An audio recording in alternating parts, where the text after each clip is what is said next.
The day I signed over my $2, $5 million home to my son. He didn't even say thank you. He just asked if I'd packed up my things. I was 83. He was 57. And I had just handed him the house I spent my entire adult life building. I didn't cry. I didn't argue. I smiled. But in that moment, I made a decision he'd come to regret. And no one, not him, not his wife, not even my other children had any idea what I was about to do. My name is Eleanor Whitaker. Ellie, for short. I'm a retired second-grade teacher. I've lived in Sleepy Hollow, New York, since I was 26. I raised 3 children. In that house, David Jr. and Rachel, my husband, David Sr., passed away 5 years ago. We had 47 beautiful years together. Since then, I've been alone. Loneliness is funny. It doesn't come all at once. It creeps in slowly, like dust collecting in a room you forgot to use. So, when my eldest son came over one afternoon and told me I couldn't live alone anymore, I listened. Not because I believed him, but because I wanted to believe someone still cared enough to notice me. Before we go further, I want you to think about your own family. Would they care for you or control you? And if you enjoy stories about justice, especially quiet revenge from the most underestimated people, hit that subscribe button and let me know in the comments. What would you have done if you were me? The pen didn't even shake in my hand. You'd think it would. I was signing away my home, the very last thing I truly owned. The last thing I had left that couldn't be managed, monitored, or taken from me. But I'd made peace with it, or so I thought. David Jr., my eldest, had framed the whole thing as a generous solution. It's for your safety, Mom. That's what he said, over and over, like a script. His wife Susan sat beside him, nodding like a bobblehead in pearls. They'd even picked out an assisted living facility for me, something called Evergreen Hills. Private, supervised, safe. But then David made me an alternative offer. I could move into their home in Westchester. They had a spare room. It was practical, he said. Less stress for everyone. All I had to do was transfer the deed. Don't worry about anything, he said. We'll take care of you. Those words should have warmed me. Instead, they froze me to my bones. Because in my 83 years, I've learned something. When someone tells you not to worry, it usually means you should start worrying. That day, I drove home in David Sr., this old Buick. The only thing still in my name, the only thing still mine. I passed Pine Ridge Elementary, where I taught for 30 years. The playground was empty. The wind was picking up. I pulled into my driveway and stared at the house that was no longer mine. The maple tree out front, the one David Sr., planted when Rachel was born, was turning gold. In 2 weeks, I would leave it all behind.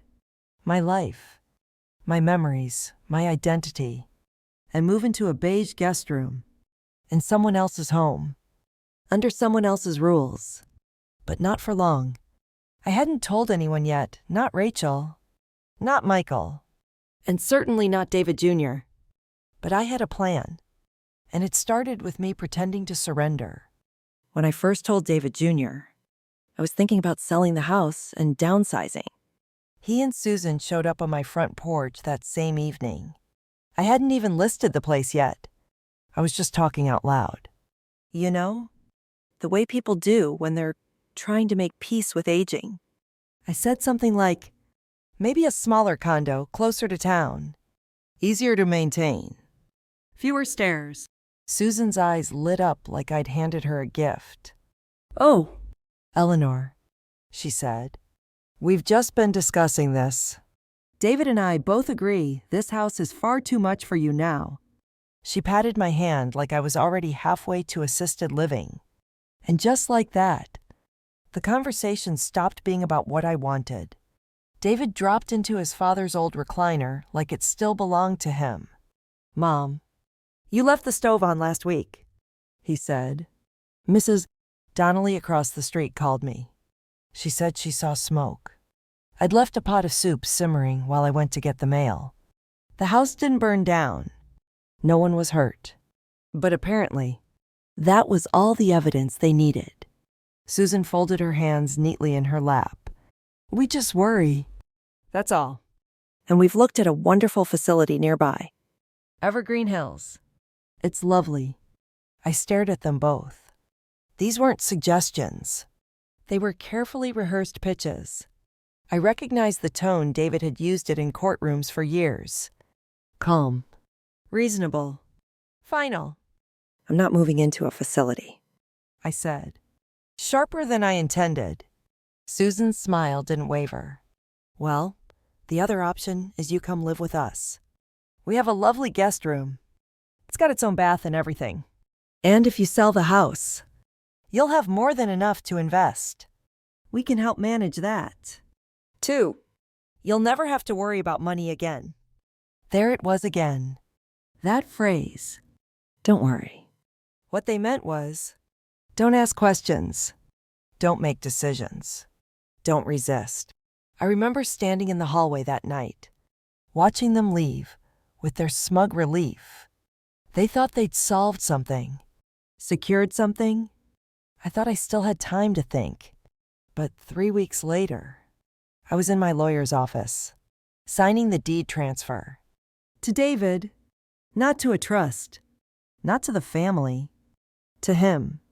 Personally, the worst part, I let myself believe they meant well. Because for 5 years, ever since David Sr.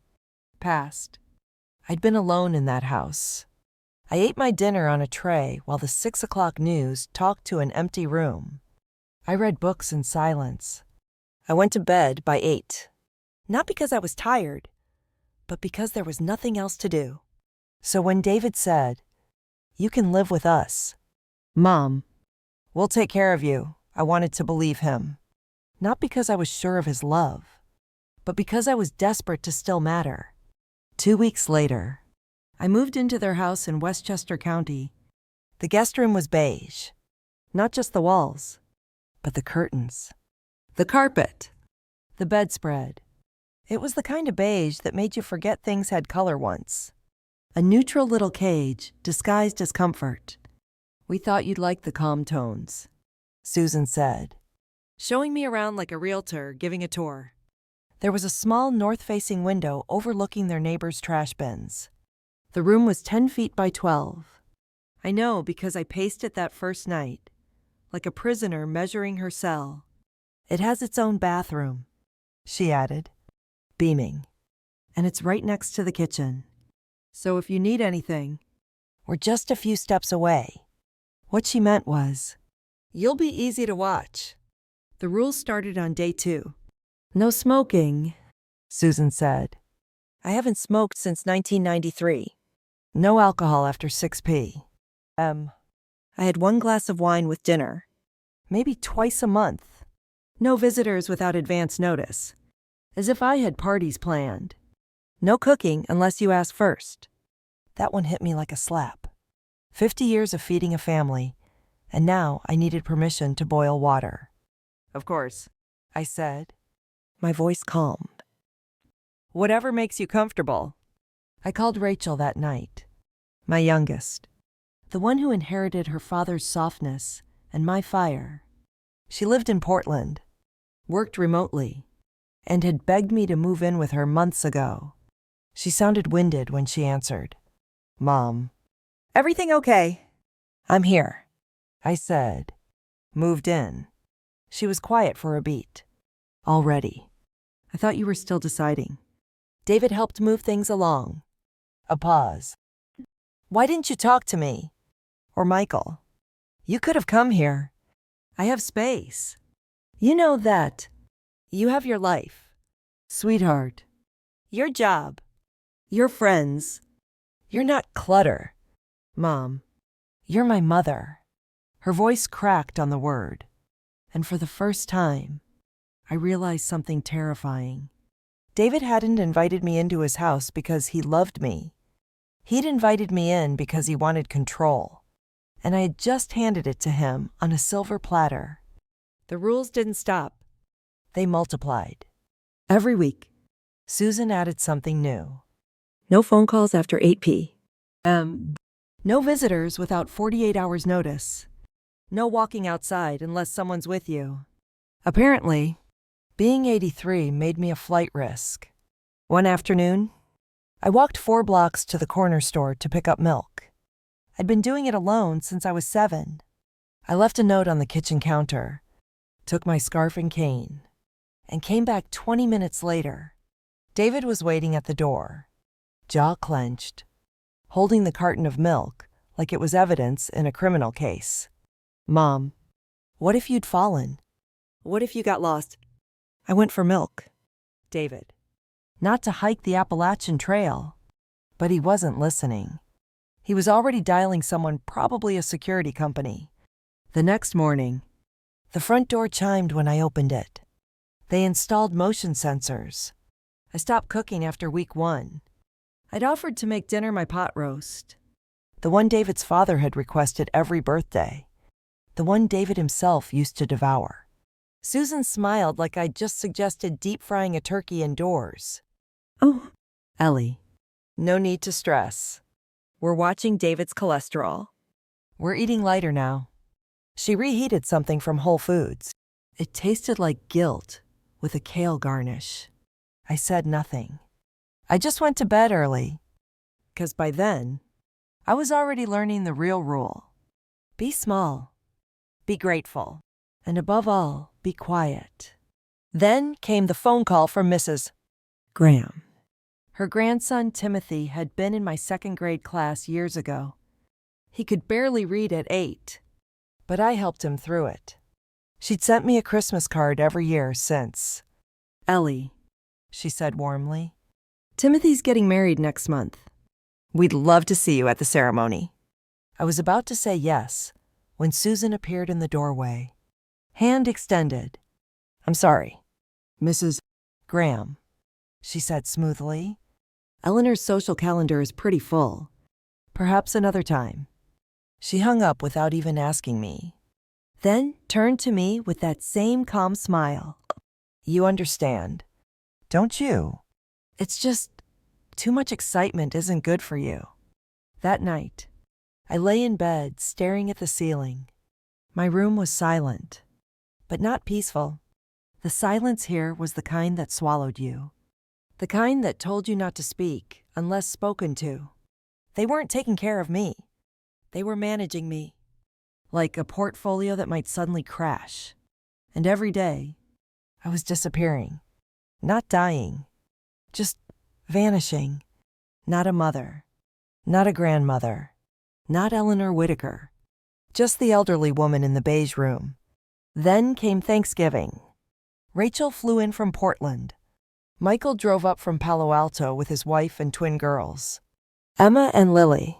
For the first time in weeks, the house sounded like home. Laughter in the living room. Children running down the hallway.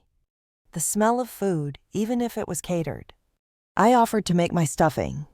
It was my mother's recipe. I'd made it every year since I was 21. But Susan had already ordered everything. It's organic, she announced proudly. No processed ingredients. Much healthier.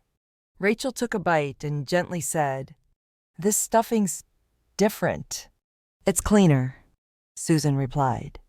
Especially good for Eleanor. Michael's wife nodded. Yes, clean eating is so important as we age. I'd made it to 83 without their kale-based wisdom. But I said nothing, because silence was safer. Later, after dinner, Emma climbed into my lap and asked me to tell her a story. Tell me about when Daddy was little, she said, eyes wide. I smiled, my heart softening for the first time in weeks.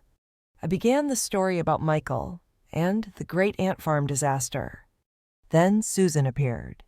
Emma, sweetie, go play with your iPad. Grandma needs rest. But I want to hear. Another time, Susan said. That wasn't a suggestion. Emma got up, confused. I stayed still, feeling something inside me crack. Not break, just shift. Like ice under weight. I was being erased, not forgotten, deleted, turned from someone into something, from storyteller to inconvenience. That night, as I helped Rachel pack leftovers, she paused. How are you really? Mom, I'm fine. Just adjusting. She studied my face. You don't look fine. You look sad. I tried to joke. I look old. She didn't laugh. You look like someone who's given up. Before I could answer, David appeared in the doorway. Everything all right? We were just talking, Rachel said quickly. Mom should get some rest, he replied. Not an invitation. A command. I kissed Rachel goodnight and retreated to my beige room. I sat on the edge of my bed, staring at my reflection in the dark window. Who was this woman? I used to be someone. A teacher. A wife. A mother who ran a household. A woman who fixed problems. Now, I was the problem. That was the moment it started. Not anger. Not revenge. Resolve. I didn't know the details yet, but I knew one thing. If I didn't take my life back, there'd be nothing left of it. It snowed the day everything changed. Not a light flurry. A storm. The kind that blankets the world in white and buries your house in silence. By noon, the sky had gone gray. By nightfall, power lines were sagging under ice. Susan was pacing like a general in wartime. She'd called David at work 5 times. Her voice kept rising with every update. The generator isn't working. What if the power goes out? What if the roads close? What if the heat shuts off and... She paused and looked at me. What if something happens to Eleanor? That's when I saw it clearly for the first time. I wasn't just an inconvenience. I was a liability. A lawsuit waiting to happen. A headline they didn't want to explain. David came home early. By dinner, they were whispering about options. One of them being Evergreen Hills. Just for the night, Susan said. But the roads were already impassable, so they'd have to keep me. Just until morning. Lucky them! At 10 p.m., the house went dark. The power clicked off. The heater stopped humming. Silence fell like a curtain. Susan gasped. The fireplace. We'll use the fireplace. She pulled out flashlights and bottled water like she'd rehearsed for this moment. David started a fire. Pillows and blankets were arranged in military formation around the living room. Emergency kits. Granola bars. A pulse oximeter. Just in case. They weren't worried about my comfort. They were preparing for a medical emergency. Or maybe a PR disaster. This is cozy, I said as I settled into David Sr. Sold recliner? The only thing from my home I'd been allowed to bring. Susan glanced at me. She couldn't tell if I was joking. I wasn't sure either. We sat in the glow of the fire for hours. David dozed on one side of the couch. Susan stared into her dead phone like she could will the signal back.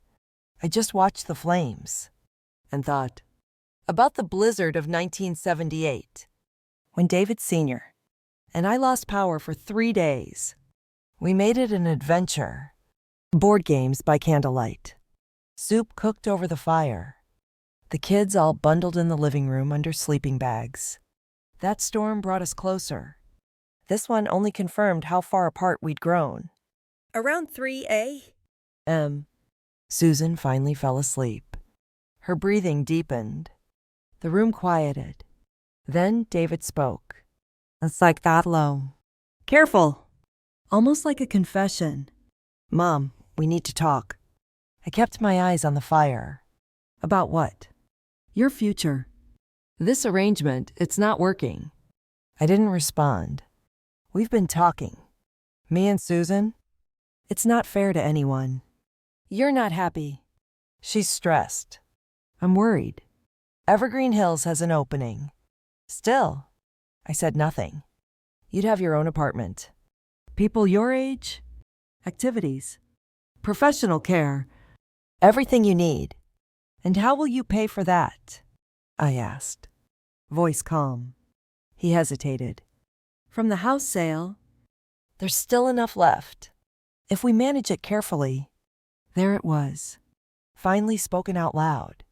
My house hadn't been a gift. It was a funding source. And now I was simply the last item to be relocated. I turned toward him. What if I don't want to go? David blinked. Caught off guard? Mom, be reasonable. You can't live alone anymore. What if you'd been alone tonight? What if you fell? Or forgot the stove? Or I lived alone for 5 years after your father died. That was different. You're older now. You're fragile. That word landed like a slap. I looked at my son, the boy I'd rocked to sleep, who'd cried when he lost a spelling bee in 3rd grade, who'd once left me sticky notes that said, "I love you for no reason." Now, he was talking to me like I was a spreadsheet. David, I said slowly, do you love me? His expression faltered. Of course I do. No. I mean, do you love me? Or do you love the version of me that doesn't make your life harder? He stared into the fire, then whispered, I love who you used to be. But this isn't sustainable. He meant it. And for the first time in weeks, he was being honest. I nodded. You're right. His eyes lifted with relief. This arrangement isn't fair. I continued.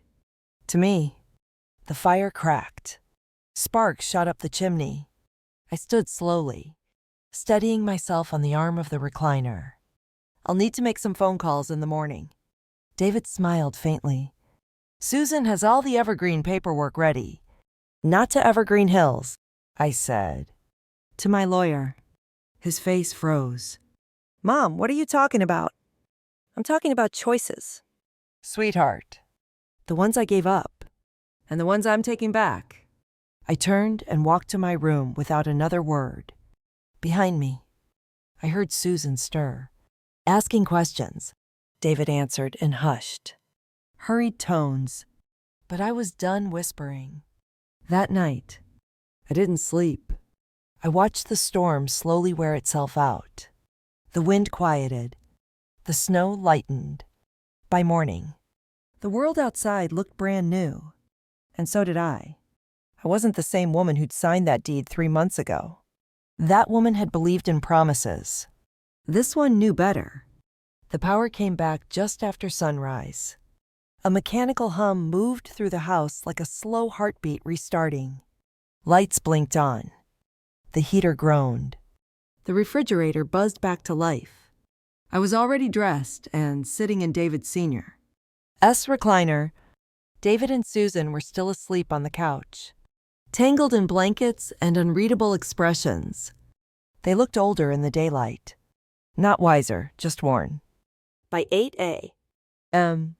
sharp, I made the call. It's Ellie. Leonard Leo Martinez had been our family lawyer for over 20 years.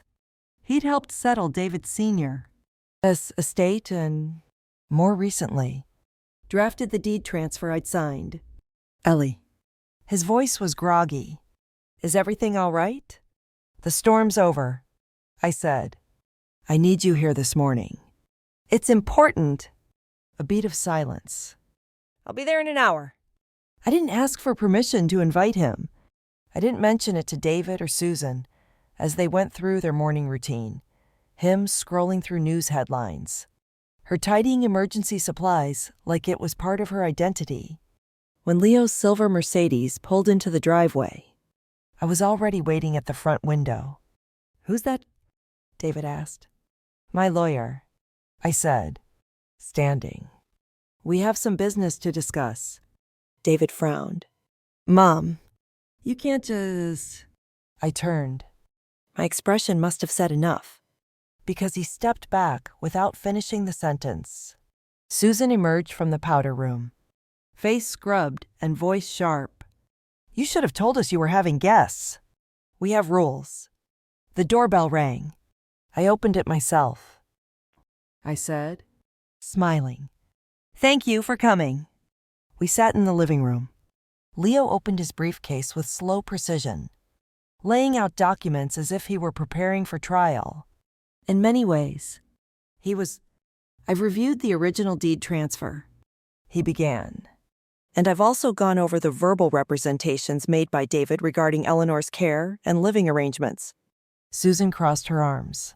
"What representations?" David's voice was forced calm. "The agreement was clear. The transfer was clean." Leo nodded. "Legally?" "Yes. But under New York law, verbal promises, especially when tied to a major asset transfer, can constitute a binding agreement. If those promises are broken," he slid a manila folder across the table, "the transfer can be reversed." David looked stunned. "You're saying she can just take the house back?" "She can," Leo said. "And she will," Susan scoffed. "Based on what?"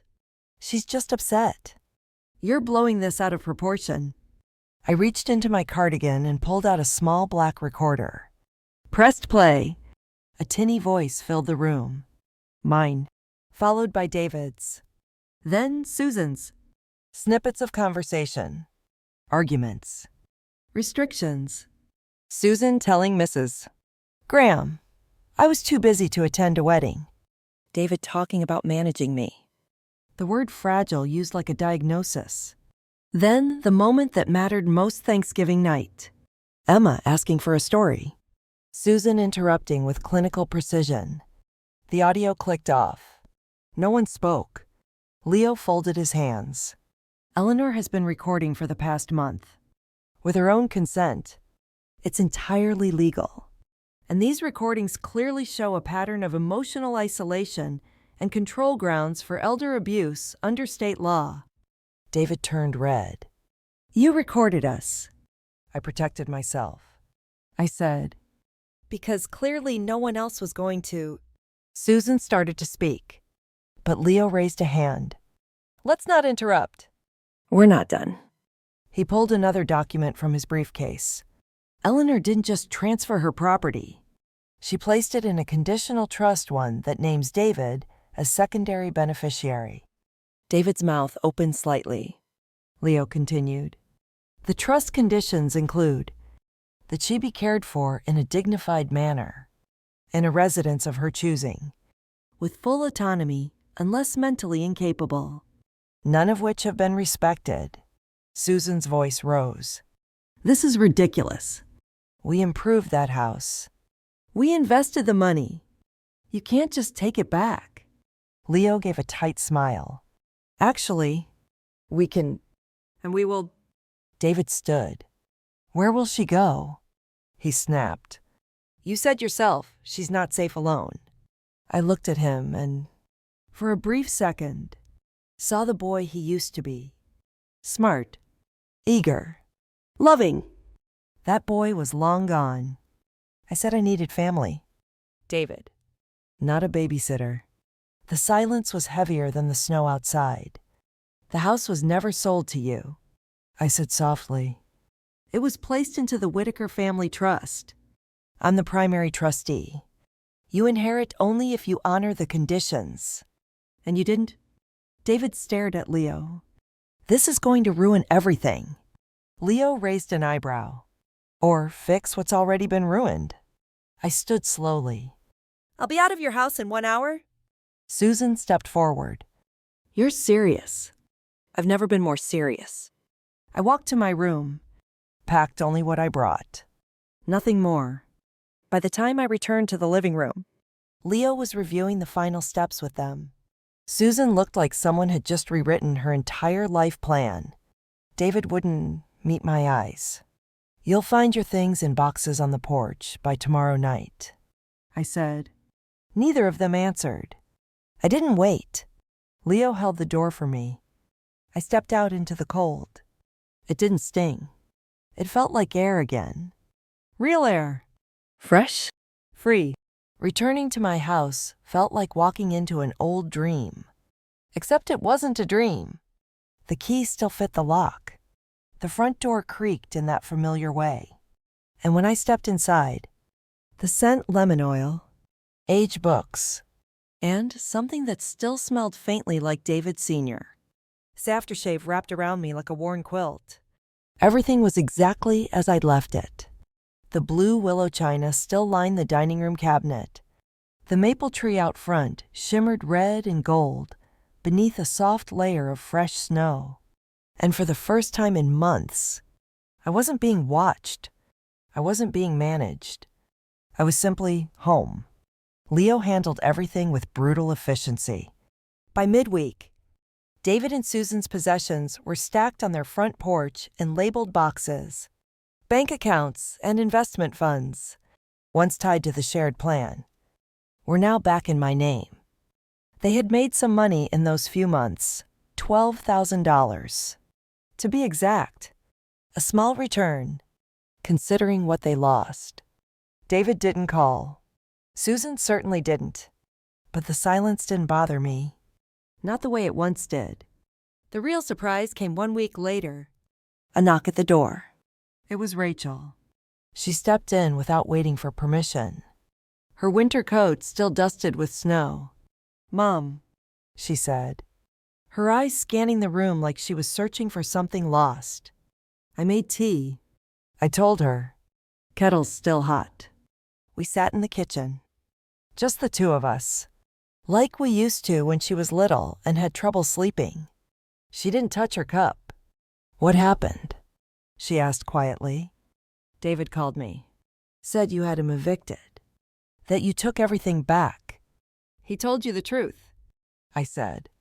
"That's rare for him these days." She flinched at that. "He's your son, and I'm his mother, not his asset." Rachel stared into her tea. "This family's falling apart." I nodded. "It is, and sometimes things have to fall apart before they can be rebuilt, right?" She didn't argue. Instead, she listened as I told her everything. Not just the logistics, the deed, the trust, the lawyer, but the feelings, the quiet rules, the way I'd stopped being a person and started becoming a problem. The way Susan had interrupted Emma's story request like I was a machine overheating. By the end, Rachel's expression had shifted from anger to something closer to grief. "I wanted you to come to Portland," she whispered. "You said you didn't want to be a burden. I thought David needed me more. Turns out he needed your house." We sat in silence for a long time. Just the sound of the ticking clock and the whistle of wind outside. Finally, she reached for my hand. "I'm proud of you," she said. Tears pricked my eyes, but I blinked them away. "I'm proud of me, too." 2 days later, another knock. This time, it was Michael, and he didn't come alone. His twin daughters, Emma and Lily, stood beside him in matching coats, holding mittens and excitement. "Grandma Rose," Emma yelled, launching herself into my arms. Michael followed behind them, a little slower, a little more cautious. "Hey, Mom." I ushered them inside, already setting cocoa on the stove. Within minutes, the girls were seated at the kitchen table, giggling over marshmallows while I mixed cookie dough from memory. Michael hovered near the counter. "I heard what happened," he said. I nodded. "David says you blackmailed him, used recordings to destroy him." Did I sound destroyed when I asked if I could make stuffing? I said, smiling thinly. Michael rubbed the back of his neck. Did I sound unwell when I offered to go for milk? He didn't answer. Did I sound fragile when I sat in that beige box of a room, listening to myself disappear? He sighed. I didn't know it was that bad. You didn't want to know. He looked down. Guilty. I should have asked. You should have visited. That landed harder than I meant it to. But I didn't take it back. Some truths shouldn't be softened. The cookies came out perfect. The girls cheered. I poured milk. Michael finally sat down. "You're really going to live here alone again?" he asked. At 83, I said, "I've earned the right to decide where and how I exist." Emma tugged on my sleeve. "You're not sad anymore." "Right, Grandma." I smiled. "Not today." She nodded solemnly. "Because Daddy said Uncle David cried at Christmas." And Mommy whispered about lawyers. And nobody ate the pie. Michael groaned. "Emma." "It's fine," I said. Out of the mouths of babes. We ate our cookies in peace. When they left, the kitchen smelled like cinnamon and laughter. I stood at the sink, washing dishes by hand, watching them drive away through the window. The snow had started again, but this time it felt soft, quiet, beautiful. My phone rang. "Rachel." "Mom," she said. "I've been thinking, what if I came to stay for a while? Just a few months. I can work remotely." Portland's expensive anyway. The offer was sweet, but I could hear the fear behind it. The need to make sure I didn't fall apart again. That's kind of you. I said, "But I'm not ready for a roommate." Not even me. I laughed. "Especially not you. I need to remember who I am when no one's watching." There was a pause. "Okay, Mom." "But I'm calling every week. I'd like that." And I meant it. That night, I turned on every light in the house, just because I could. I cooked myself dinner. Real dinner. Pot roast with carrots and onions. I opened a bottle of red wine, Drank 2 glasses. watched the snow fall like confetti outside. There were no rules. No curfews. No beige walls. Only me. In my home. Alive again. A week later, I found myself standing in front of my fireplace. Sipping coffee, staring at the framed photo of my family from nearly 20 years ago. There we were, David Jr., smiling with both arms around my shoulders, Rachel in her college hoodie, Michael grinning with his girls on either side, David Sr. at the center anchoring us all. Like always. Back then, I believed we were unshakable. Back then, I thought love was enough. I know better now. Love matters. But love without respect becomes pity. and pity. Rots relationships from the inside. I didn't take the photos down. Not even the one of David and me at his law school graduation. Before the suits. Before the polished words. Before he started treating me like a client.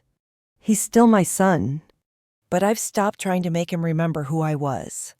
I'm too busy remembering it myself. The days that followed were quiet. Not empty, just peacefully mine. I rejoined the book club at the library. Planted a few winter bulbs in the backyard. Reached out to Mrs. Graham and RSVP'd yes to Timothy's wedding. I even found an old journal and started writing again. Nothing poetic. Just thoughts. Fragments. Pieces of myself I'd shelved for years. No one asked for permission.